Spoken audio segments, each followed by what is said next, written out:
নমস্কার, কেমন আছেন সবাই? শ্রী তেরো পার্বণের আরও একটি নতুন পর্বে আপনাদের সবাইকে স্বাগত জানাই।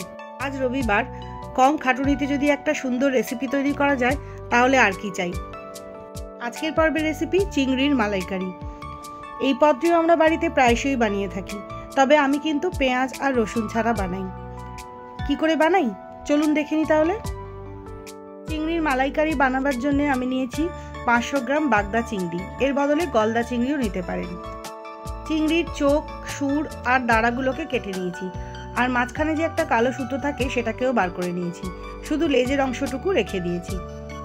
রান্না করার সময় চিংড়িগুলো যাতে সোজা থাকে তাই জন্য ভেতরে একটা করে কাঠি ঢুকিয়ে নিচ্ছি।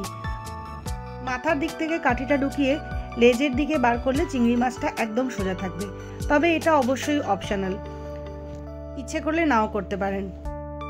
এবার চিংড়িগুলোতে সামান্য হলুদ আর সামান্য নুন মাখিয়ে মিনিট 10 মতো রেখে দেব।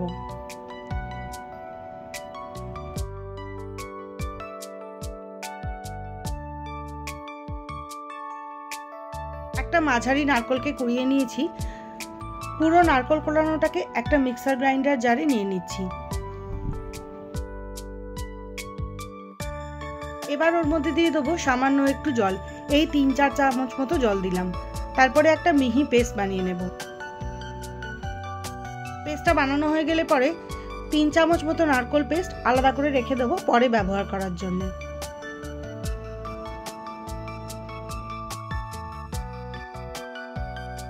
এই পেস্টটার মধ্যে 1 কাপ ইসুদুষ্ণ গরম জল দিয়ে দিলাম। ভালো করে একবার মিশিয়ে নেব, তারপর একটা ছাঁকনিতে ছেঁকে নারকেলের দুধটাকে বার করে নেব। তবে নারকেলের দুধটা কিন্তু আমি একবারই এখানে ছেঁকে বার করে নিয়েছি, তাতে দুধটা বেশ ঘন হবে। আর কি লাগবে একবার বলে দিই। লাগবে 2টো তেজপাতা, 3 থেকে 4টে ছোট এলাচ, 4টে লবঙ্গ আর 1 ইঞ্চি একটা দারচিনির টুকরো। এছাড়াও লাগবে 2 চা চামচ আদা বাটা, 4 থেকে 5টা কাঁচা লঙ্কা, 8 চা চামচ লঙ্কা গুঁড়ো আর 8 চা চামচ কাশ্মীরি লঙ্কার গুঁড়ো। আর লাগবে মিল্ক পাউডার। এখানে 2 চা চামচ মিল্ক পাউডার ইসুদুষ্ণ গরম জলে অল্প জল দিয়ে গুলে রেখেছি। চিংড়ি মাছের মালাইকারি, তাই সর্ষের তেলে রান্না হবে। চিংড়ি মাছগুলোকে আমি ভেজে নেব, তাই কড়াতে নিয়ে নিচ্ছি খানিকটা সর্ষের তেল। তেলটা বেশ ভালো করে গরম হলে গ্যাসের আঁচটা কমিয়ে দিয়ে চিংড়ি মাছগুলোকে ছেড়ে দেবো। এখানে আমি 2টো ব্যাচে চিংড়ি মাছগুলোকে ভেজেছি, প্রথমে 5টা দিলাম, পরে আবার বাকিগুলো দেব। গ্যাসের আঁচটা কমিয়ে চিংড়ি মাছগুলোকে এপিট ওপিট করে নেব 15 থেকে 20 সেকেন্ড মতো। এর থেকে বেশি সময় ভাজলে কিন্তু চিংড়ি মাছগুলো শক্ত হয়ে যেতে পারে। গ্যাসের আঁচটা কম করে রাখার কারণও কিন্তু এটাই, যদি খুব বেশি আঁচে চিংড়ি মাছগুলোকে ভাজেন তাহলে কিন্তু চিংড়ি মাছগুলো রাবারের মতো শক্ত হয়ে যাবে। বাগদা চিংড়ির বদলে যদি বড় গলদা চিংড়ি দিয়ে চিংড়ি মাছের মালাইকারি বানান, সেক্ষেত্রে গলদা চিংড়িগুলোকে জলে সেদ্ধ করে নিতে হবে, নুন হলুদ মাখিয়ে মিনিট 5 মতো গ্যাসটা কম করে দিয়ে। ভাজতে ভাজতে তেলটা বেশ কমে এসেছে, তাই আমি আরও 1 চা চামচ মতো তেলের মধ্যে দিলাম।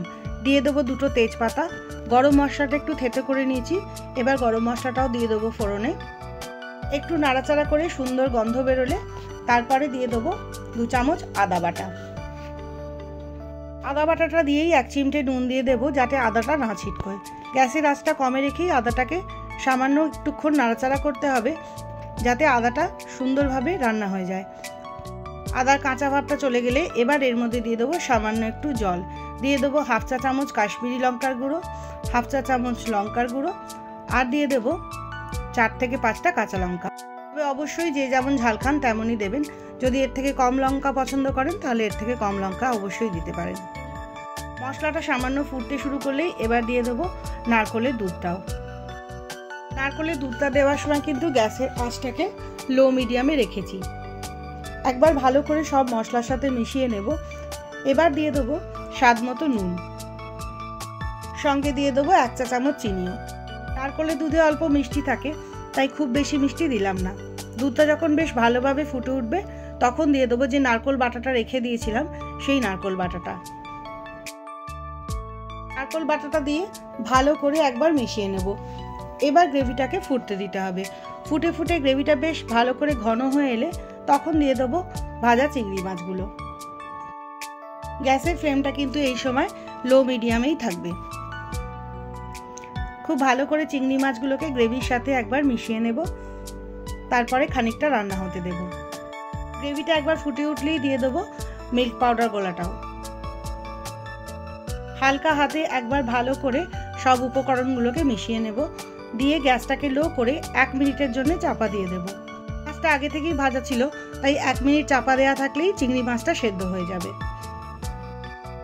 এখন চিংড়ি মাছগুলো সেদ্ধ হয়ে গেছে, তবে গ্রেভিটা যথেষ্ট পরিমাণে আছে। এরপরে বেশি ফোটালে চিংড়ি মাছগুলো শক্ত হয়ে যাবে, তাই চিংড়ি মাছগুলো তুলে নিচ্ছি। তবে গ্রেভিটা কিন্তু আর একটু কম হবে। তবে মাছের সাইজ যদি এর থেকে বড় হয় তাহলে আরও কিছুক্ষণ ফোটানো যেতেই পারে। এবার গ্যাসের আঁচটা মিডিয়াম করে দিয়ে গ্রেভিটাকে ফুটিয়ে ফুটিয়ে একটু কম করে নেব। এখন দেখুন বেশ তেল ভেসে উঠেছে আর গ্রেভিটা একদম রেডি হয়ে গেছে। চিংড়ি মাছের মালাইকারি এবার একদম তৈরি। গরম গরম ভাতের সাথে চিংড়ি মাছের মালাইকারি যে কী উপাদেয় লাগে সেটা আশা করি আর বলে দিতে হবে না। যদি আমার রেসিপি আপনাদের ভালো লাগে তাহলে চ্যানেলটা সাবস্ক্রাইব করবার অনুরোধ রইল। আবারও দেখা হবে পরের এপিসোডে, ততক্ষণের জন্য বাই।